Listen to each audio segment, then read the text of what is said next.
Pemirsa, siang ini saya mengajak pemirsa melihat salah satu sungai yang ada di Kabupaten Parlawang. Sungai yang ada di depan kita ini namanya Sungai Nibung, pemirsa. Adapun lokasi kita sendiri saat ini ada di Desa Umojati, Kecamatan Lintang Kanan, Kabupaten Parlawang. Nah, seperti yang pemirsa lihat, kita saat ini sedang berada di jembatan.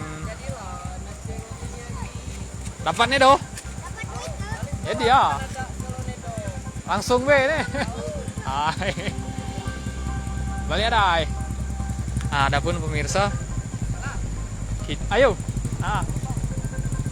Adapun pemirsa, lokasi kita saat ini ada di Desa Umojati, Kecamatan Lintang Kanan, Kabupaten Parlawang.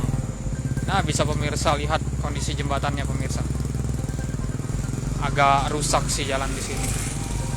Dan memang jembatan ini menghubungkan langsung melintasi langsung sungai yang ada di depan kita ini, Sungai Nibung.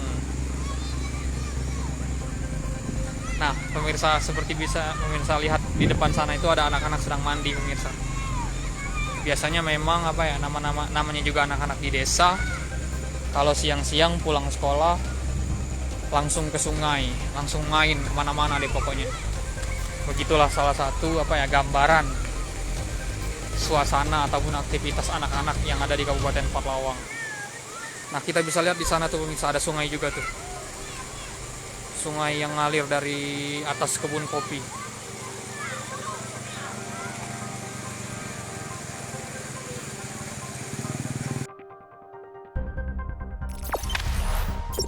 Jangan lupa subscribe, share, komen, dan like ya.